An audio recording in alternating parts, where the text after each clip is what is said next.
Hello friends, अस्सलाम वालेकुम रहमतुल्लाहि व बरकातहू। तो कैसे हो आप सब? आई होप आप सब अच्छे होंगे, खैरियत से होंगे। आज मैं ये वीडियो बना रही हूँ, एक ब्लॉग के हिसाब से बना रही हूँ और आपको कुछ बताने के लिए बना रही हूँ। जैसे कि मुझे कमेंट्स आ रहे हैं, मुझे एक जने कमेंट किया कि आपके वीडियो आजकल नहीं आ रहे, लेट आ रहे, एवरीथिंग इज़ ओके।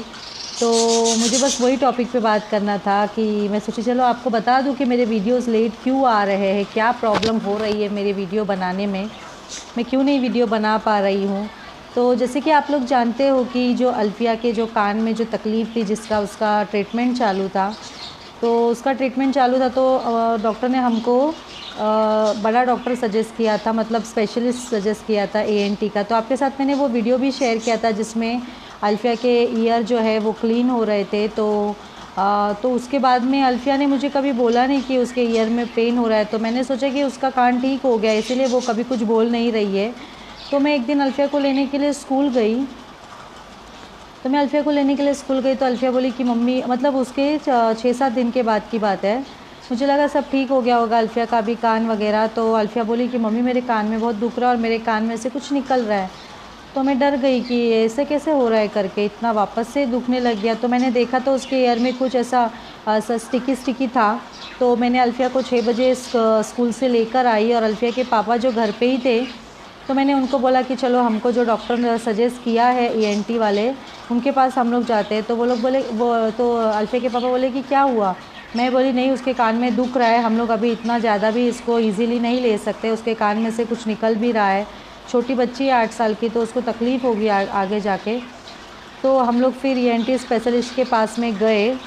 तो वो वीडियो मैंने लिया है कि मैं वहाँ पर गई थी, करके मैंने वो वीडियो लिया है, लेकिन डॉक्टर ने मुझे अंदर का वीडियो लेने नहीं दिया। तो हम लोग वहाँ पर जब गए इमरजेंसी में, हम लोग कुछ 6:30 बजे तक वहाँ पहुँचे थे। तो अल्फ़िया का कान में इतना दुख रहा था कि उसको बर्दाश्त नहीं हो रहा था। तो हम लोग वहाँ पर गए तो डॉक्टर ने बोला कि अंदर का वीडियो नहीं लिया मैंने, जो बाहर का वीडियो लिया है वो मैं आपके साथ में शेयर करूँगी। तो डॉक्टर ने बोला है कि कान में बहुत ज़्यादा इन्फेक्शन हो गया है, क्योंकि उसका जो वैक्स हुआ था कान में, जिस वजह से उसके पर्दे में सूजन आई हुई है, तो जिस वजह से उसके कान में पूरा इन्फेक्शन हो गया है और उसका जो कान है डिस्चार्ज हो रहा है कुछ वाइट कलर का। तो उन्होंने बोला क्लीन करना पड़ेगा। उनकी जो ईएनटी स्पेशलिस्ट होती है, उनकी कॉस्टिंग बहुत हाई होती है, लेकिन अभी क्या करें, बच्चे का मामला था, तो कैसे कैसे हम लोग ने करके उसका जो कान है वो क्लियर कर लिया, वो भी मैं आपके साथ में शेयर करूँगी। तो जब ईयर क्लीन हो गया तो उसको बहुत पेन हो रहा था, तो डॉक्टर ने कैसे तो भी उसका माइंड डाइवर्ट करके उसका ईयर पूरा क्लीन किया। और वो देख के ना इतना अंदर से पूरा इन्फेक्शन हुआ था, मैं अब समझ गई कि बच्चों के जो ईयर का जो मामला होता है ना, वो बहुत मतलब ध्यान देना पड़ता है। अल्हम्दुलिल्लाह मेरे रज़ा को तो ऐसा कुछ प्रॉब्लम नहीं है, लेकिन अल्फ़िया को पता नहीं ऐसा क्यों हुआ।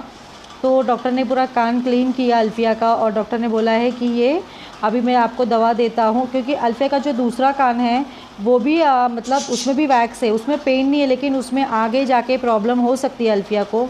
तो डॉक्टर ने बोला कि मैं आपको 5 डेज़ का दवा देता हूँ, उसका कोर्स करो एंटीबायोटिक वगैरह, तो वो कान ठीक हो जाएगा। फिर उसके 1 हफ़्ते बाद आप आना, मुझे पर्दा चेक करना पड़ेगा कि पर्दा ओके है कि नहीं। तो अल्फ़िया को कुछ टेस्ट किए और बोले आवाज़ आ रही है, अल्फ़िया बोली हाँ मुझे आवाज़ आ रही है।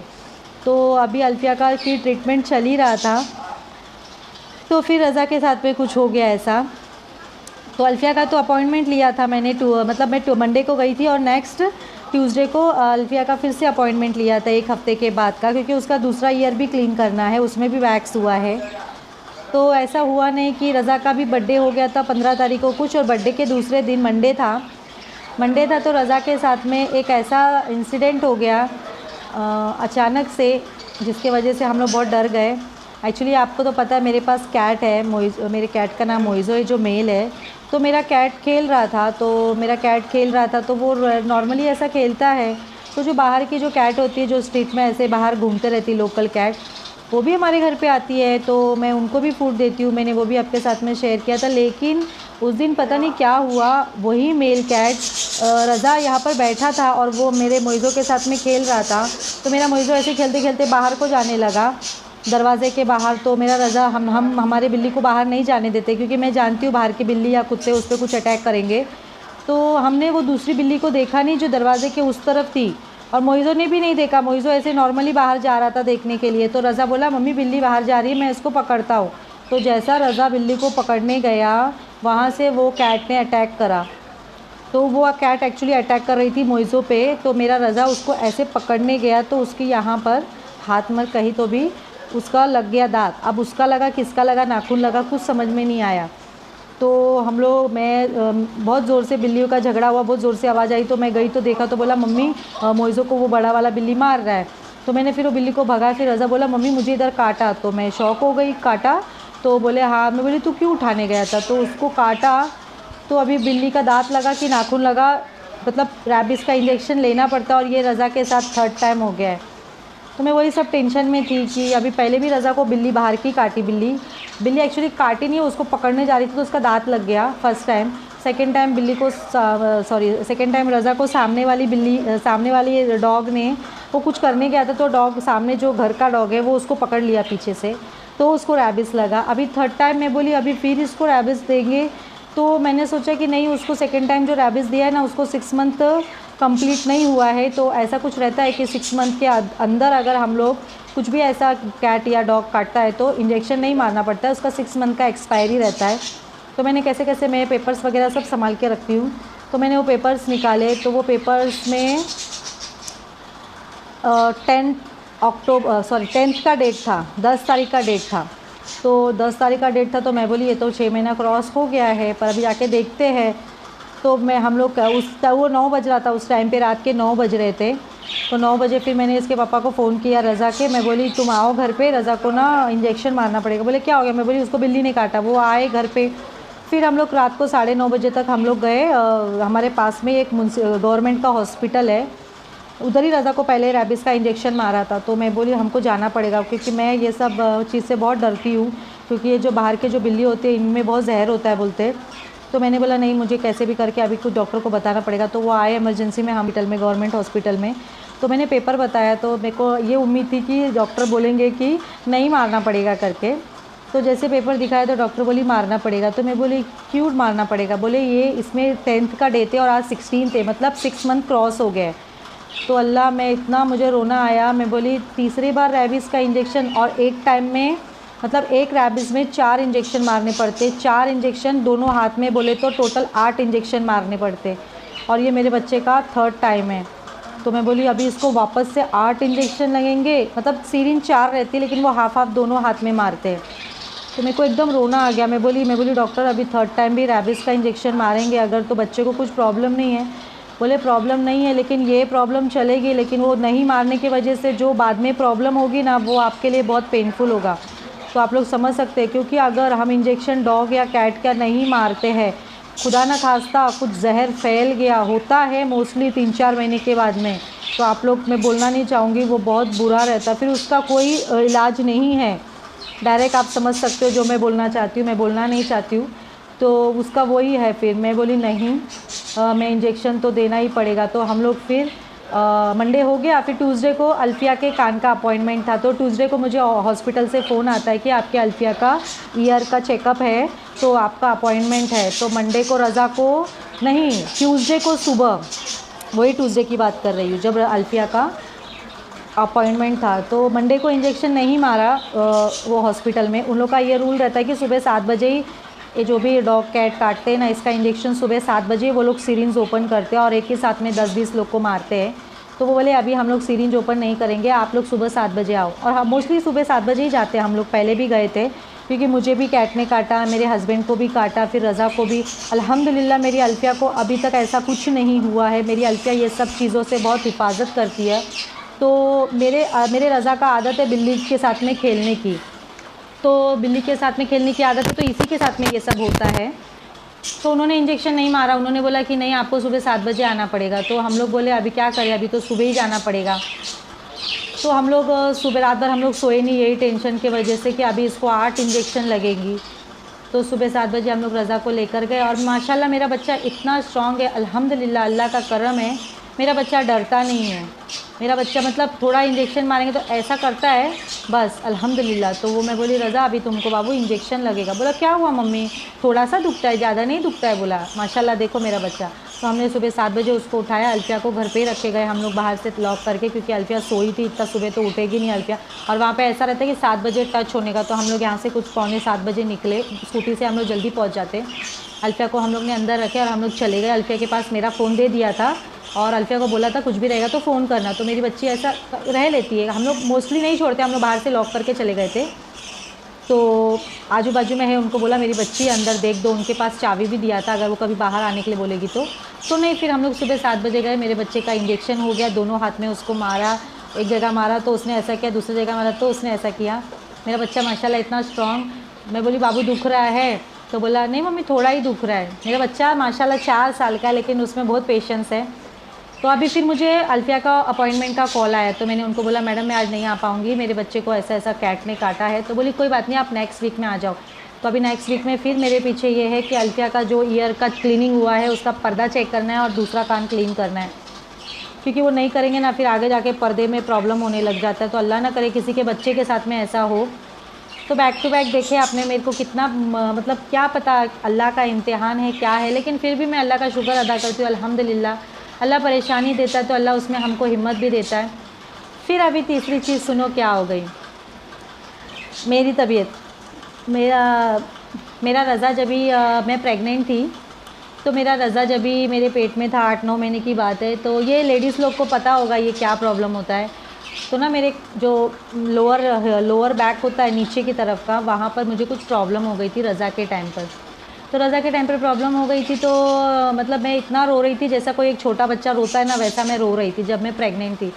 तो फिर मेरे को डॉक्टर के पास लेकर गए, तो डॉक्टर ने बोला अभी प्रेगनेंसी है तो अभी कुछ नहीं कर सकते, आपको सिर्फ लाइट मेडिसिन दे सकते हैं, आपको थोड़ा पेन के लिए रिलीफ़ हो जाएगा करके। तो मैं बोली अभी डॉक्टर नहीं दे सकते। तो मैं बोली मुझे इंजेक्शन दो कुछ भी। तो बोले इंजेक्शन नहीं दे सकते, क्योंकि मैं चल नहीं पा रही थी, मैं ज़मीन में बैठ नहीं पा रही थी। मेरा प्रेगनेंसी में वैसी हालत उस टाइम पे हो गई थी 8.5 महीने में। तो कुछ होता है वो मराठी में बोलते कुछ कुब्बा उखड़ता है क्या, और हिंदी में बोलते कुछ कुल्हा उखड़ जाता है। तो मुझे इतना ज़्यादा प्रॉब्लम हो गया था उस टाइम पे, मैं रो रही थी, मैं तड़प रही थी, मैं बाइक में तक नहीं बैठ पा रही थी। मैं रिक्शा करके गई थी और रिक्शा भी हिल रहा था तो भी मुझे दुख रहा था। तो डॉक्टर ने मुझे कुछ पेन की रिलीफ़ के लिए दवा दिया उस टाइम पे, मेरा लास्ट टाइम था। तो वो दवा से मुझे रिलीफ़ हो गया। डॉक्टर बोले कि जब भी आपकी डिलीवरी हो जाएगी तो एक बार हड्डी के डॉक्टर को बताना। मुझे अल्फिया के टाइम पे ऐसा नहीं हुआ, लेकिन मोस्टली बोलते हैं ऐसा अगर बेबी बॉय रहेगा तो ऐसा प्रॉब्लम होता है। तो अल्फिया के टाइम पर ऐसा कुछ नहीं हुआ था। तो मुझे उन्होंने बोला था कि डिलीवरी के बाद में ना आप डॉक्टर को बताना। तो डिलीवरी हो गई तो मुझे थोड़ा वो दर्द कम लगा। तो मुझे लगा कि अभी डिलीवरी हो गई है तो धीरे धीरे ये हो जाएगा ठीक। 9 महीने का जो एक साथ में तो ठीक नहीं होगा, 9 मंथ का जो है वो धीरे धीरे ठीक हो जाएगा। तो मैंने उस पर ध्यान नहीं दिया ना, मैंने डॉक्टर को बताया, क्योंकि मेरे को ही अकेला सब करना था। मेरे हस्बैंड तो थे लेकिन छोटा बच्चा है, फिर उसके ऊपर एक बड़ा बच्चा है, वो 4 साल की थी तभी। तो मैंने बोला ठीक हो जाएगा, और डॉक्टर ने मेडिसिन वगैरह दिया था जो मैं टाइम पे लेती नहीं थी। तो उसके बाद में मैंने डॉक्टर को नहीं बताया। और ये जो मेरा जो पेन है ना, बढ़ता है कम होता है, बढ़ता है कम होता है। ये लेडीज़ जो होंगी ना उनको पता होगा ये पेन कैसा पेन है। तो फिर मैं इसी चीज़ को करते करते मैं सोची ठीक हो जाएगा। तो ये चीज़ को 4 साल हो गया। मतलब कुछ दवा ले लेती थी, दिखा देती थी, वो ठीक। और मेरी आदत है कि अगर ठीक होता है ना तो जो डॉक्टर नेक्स्ट स्टेप बोलते हैं ना वो मैं इग्नोर कर देती हूँ। डॉक्टर सिर्फ पेन के लिए बोलते हैं। डॉक्टर ने मुझे एक्सरा निकालने बोला तो मैं सोचती हूँ अभी ठीक हो गया है तो फिर क्यों करना। वो थोड़ी देर तक ठीक हो जाता है, फिर 10-15 दिन के बाद फिर होता है। तो अभी डॉक्टर ने मुझे बोला है कि एक्सरा निकाल के एक बार चेक कर लो। मैं खुद नहीं समझ पा रही हूँ कि वो मेरा बोन में प्रॉब्लम है या मसल में प्रॉब्लम है या नस में प्रॉब्लम है, क्योंकि वो यहाँ वहाँ घूमता है। तो मैं जिसकी वजह से मैं ज़मीन में सो नहीं पाती। अगर मैं 5 मिनट भी लेट गई तो मेरे को उठने नहीं होता है। तो मैं ये प्रॉब्लम बहुत फेस कर रही हूँ। कोई भी फीमेल अगर ये प्रॉब्लम फेस कर रही है तो प्लीज़ मेरे को बताओ कि इसका सॉल्यूशन क्या है, क्योंकि मैं नहीं चाहती मैं हॉस्पिटल में मतलब जाऊँ फिर कुछ अल्लाह ना करे। आप लोग दुआ करो, मेरे बच्चे हैं उनको कौन देखेगा। मैं चाहती हूँ कि नॉर्मल दवा से ठीक हो जाए, लेकिन ये ठीक नहीं हो रहा है। और सिर्फ मुझे राइट साइड में ही है, लेफ़्ट साइड में अल्हम्दुलिल्लाह कुछ भी तकलीफ़ नहीं है। और जब मुझे लोअर बैक बोलते हैं इसको, वो पेन होता है ना, तो मेरा दोनों पैर में भी ऐसा सिक होता है, जिसकी वजह से मैं बहुत डिमोटिवेट हो जाती हूँ, जिसकी वजह से मुझे वीडियो बनाने का भी मन नहीं करता। मुझे बहुत सारे वीडियोस टॉपिक कंटेंट है बनाने के लिए, लेकिन मैं इस चीज़ में इतनी उलझी हुई हूँ ना कि मेरे को टाइम ही नहीं मिल रहा है। दर्द होता है, आप लोग जानते हैं कि जब इंसान के जिस्म में किधर दर्द होता है, दुखता है, तो वो कुछ नहीं कर पाता है। मैं घर के काम भी नहीं कर पाती हूँ, मुझे कभी कभी ऐसा होता है। फिर भी मैं मोस्टली पेन किलर में इग्नोर करती हूँ। मैं पेन किलर नहीं लेना चाहिए क्योंकि इसका बैड इफ़ेक्ट होता है बाद में, मैं वो सब जानती हूँ। तो मैं आइडेक्स वगैरह लगा के, अब घर के काम है मुझे ही करने हैं, बच्चों का है, अभी भी मुझे रज़ा को स्कूल से लेने जाना है। रज़ा आज स्कूल गया है, अभी रज़ा का कल फिर मॉर्निंग में इंजेक्शन है 7 बजे। मैंने आपको बोला 4 इंजेक्शन है, जिसमें से अब आधा आधा देते तो 8 हो जाता है, तो 1 2 ऐसा हर बार होता है, तो 8 इंजेक्शन हो जाता है मेरे बच्चे का। तो मेरे बच्चे को मैं कल भी स्कूल नहीं भेजूँगी क्योंकि मैंने लिया है, मुझे पता है वो पेन होता है। लेकिन अल्लाह मेरे बच्चों को, बोलते ना अल्लाह ताला ना बच्चों को एक ऐसी ताकत देता है ना, सही में। कोई कोई बच्चे रोते हैं, मेरी अल्फिया इंजेक्शन से बहुत डरती है, लेकिन हर बच्चा अलग होता है। तो जैसे जैसे आप लोग मेरे सब्सक्राइबर हो, तो मैंने आपके साथ में हमेशा अपनी हर प्रॉब्लम शेयर करी है। तो ये भी प्रॉब्लम एक है, कोई बात नहीं, अल्लाह ने दिया है, अल्लाह की आजमाइश है, तो अल्लाह इसे पार भी कर देंगे। तो अभी मैं जाऊंगी, मैं सोच रही हूँ मैं अपना ट्रीटमेंट करूँ, मतलब एकदम बोलते ना लेवल से स्टार्टिंग से करूँ। सोनोग्राफ अपना क्या बोलते हैं, एक्सरा निकालूँ और क्या प्रॉब्लम है। और मेरे हस्बैंड बोलते हैं तूने डिलीवरी के बाद एक्सरसाइज नहीं किया। किसको एक्सरसाइज का टाइम है? जो इंसान अकेला रहेगा वो क्या क्या करेगा, छोटा बच्चा, बड़ा बच्चा, फिर उसमें हस्बैंड, फिर उसमें घर के काम, तो नहीं हो पाता था। वो बोलते हैं मैं तुझको फिजियोथेरेपी करने लेके जाता हूँ। लेकिन मैं ये सोचती हूँ पहले प्रॉब्लम देखेंगे तो ही उसका इलाज। पता चला कुछ और है और हम फिजियोथेरेपी कर रहे हैं। मेरे को नहीं लगता है, अल्लाह ना करे, मुझे अल्लाह पर पूरा भरोसा है। तो मेरा ये वीडियो बनाने का मेन टॉपिक यही था कि मेरे फ्रेंड्स, मेरे सब्सक्राइबर जो मुझे प्यार करते हैं, जो मेरे वीडियोस का वेट करते हैं, मैं उनके लिए ये वीडियो बना रही हूँ। क्योंकि मेरे वीडियो पहले के मुकाबले में बहुत लेट आते हैं, तो यही सब मसले हो रहे हैं। पहले अल्फिया का कान का तो हम लोग 15-20 दिन इलाज करने लग गए, फिर अल्फिया का करते करते तो ये एक इंसिडेंट हो गया रज़ा के साथ में। रज़ा को मैं वो सब आपके साथ में शेयर करूँगी, फिर आपको पता चलेगा। फिर अभी मुझे फिर अल्फिया के लिए वापस से जाना है, उसका अपॉइंटमेंट है। अभी आज जुमेरात है, उसका फिर ट्यूसडे को है। अभी मैं कल रज़ा को लेके जाऊंगी, फिर मैं अल्फिया को ट्यूसडे को लेके जाऊंगी, फिर अल्फिया के एग्ज़ाम सारे। तो ये सारे लेडीज़ लोग ये प्रॉब्लम को समझ सकते हैं। और हाँ, मुझे ये बताना कि अगर बिना डॉक्टर के पास जाए कुछ इस चीज़ का इलाज है, किसको लोअर बैक में ऐसा पेन है, तो वो क्या यूज़ करते हैं जिससे उनको रिलीफ़ है। तो आप लोग प्लीज़ मेरे साथ में भी शेयर करो ताकि मैं हॉस्पिटलों के धक्के ना खा सकूँ, ठीक है। और अल्लाह का लाखों करोड़ों एहसान है, मैं अल्लाह का हर हाल में शुक्र अदा करती हूँ। चाहे मेरे अल्लाह मेरे ज़िंदगी में कुछ अच्छा करे या आजमाइशें लाए, अल्लाह मुझे सब्र दे, बस इसमें भी अल्लाह ताला मुझे पार कर देंगे। क्योंकि आप लोगों ने मेरे पहले का वीडियो देखा होगा कि कैसे मेरे पहले के वीडियोस में मैंने कितना स्ट्रगल किया। तो धीरे धीरे अल्लाह ने वो मुश्किलात से भी निकाल दिया, तो अल्लाह ताला ये मुश्किलात से भी निकाल देंगे। आप लोग प्लीज़ मेरे लिए, और इन सब में मेरे हस्बैंड भी बेचारे परेशान हैं, क्योंकि अल्फिया को हॉस्पिटल लेके जाओ, रज़ा को हॉस्पिटल लेके जाओ, मुझे लेके जाओ, तो उनकी भी ड्यूटी लगी है। आप मेरे शोहर के लिए भी दुआ करें, अल्लाह ताला उनको हिम्मत दे, ताकत दे, अल्लाह ताला उनके रोज़ी में खूब बरकत दे और उनकी कमाई में बरकत दे। क्योंकि इन सब का मसला सिर्फ पैसा होता है। जब इंसान कमाता है तभी तो वो पैसा कमाएगा ना। मेरे हस्बैंड बेचारे हमारे पीछे लगे हुए हैं। तो आप लोग प्लीज़ प्लीज़ प्लीज़ हमारे लिए दुआ करिए कि ये सारे मेरे जो मसले हैं वो अल्लाह को ही पता है कि कौन सी आजमाइश है। अल्लाह ताला उसे ही आजमाता है जिसे अल्लाह पसंद करता है, जिससे अल्लाह मोहब्बत करता है।